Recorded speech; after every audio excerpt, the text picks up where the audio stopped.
Sadhguru, I read in one of your question answer sessions that you were referring that even meditation is not the thing. Like, I mean, maybe it's a confusion to me, right? Buddha didn't meditate much, though his followers did. It's just a state of ecstasy which people get into.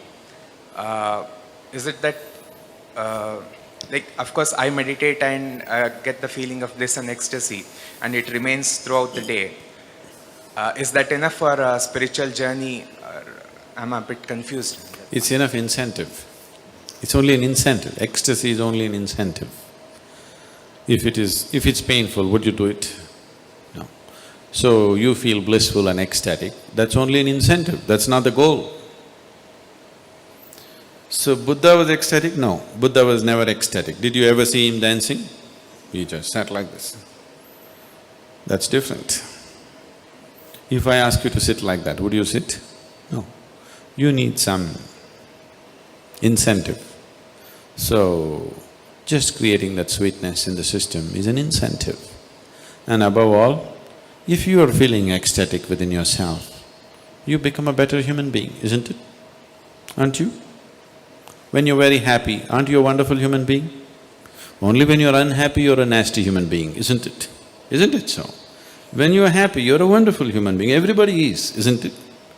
So keeping you ecstatic, a dose of ecstasy in the morning, the world is feeling better up. If everybody in Hyderabad started off in an ecstatic way in the morning, Hyderabad would be a wonderful place, isn't it? They start with tension, so it's something else is happening. So ecstasy is not the goal of meditation. It is just an incentive to keep you going, because otherwise you wouldn't go. So what is meditation? The purpose of… if we have to look at the purpose, if you sit in meditation, slowly it will become like this, your body is here, your mind is out there, what is you is somewhere else. Once these three things are happening separately, once there is a space between you and the body, between you and the mind, this is the end of suffering.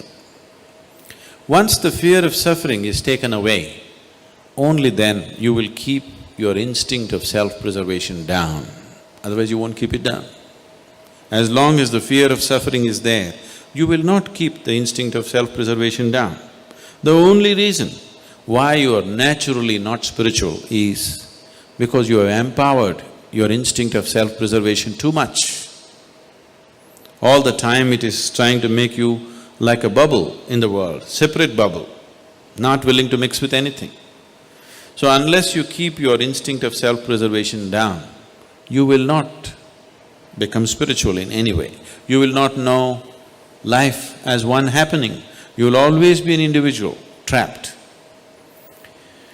Have you noticed even in your general life, when you're very happy, you keep your guards down? Isn't it so? When you're unhappy, fully shielded. When you're happy, little down, isn't it? When you're very happy, it's all down. Have you noticed this? So this is the reason why you're willing to be happy only among certain people. Because you don't know how to be just happy and still know where to stop life when it has to be stopped. You're willing to be happy only with 5 people in your life because you think that is the only safe atmosphere where you can be happy, because you have always understood happiness as a certain vulnerability. See, just say you walk on the street and you smile at anybody, they look like this. Why? What's their problem smiling back at you? What are they going to lose? They think if I smile, he may exploit me. How will he exploit you? If he comes to pick your pocket, you can stop him. If he smiles, even a pickpocket smiles at you, why can't you smile at him? What is the problem? Just try today and see, just go out and smile. People who look like this, they're surprised, somebody is making me vulnerable to life. They want to go on the street like rocks, they want to go home and become life. Doesn't work. After some time you become a rock there also. If you want to be life, you must practice it everywhere, isn't it? So, Meditation gives you that space between you and your body, between you and your mind. Whatever suffering human beings have known, it has either entered them through the body or through the mind. Do you know any other kind of suffering? There are only two kinds of suffering, isn't it? Once you have a distance from these two things, this is the end of suffering. Once the fear of suffering is taken away, only then you are willing to venture into other dimensions of life. Otherwise, no matter what I tell you, you are only looking for safety.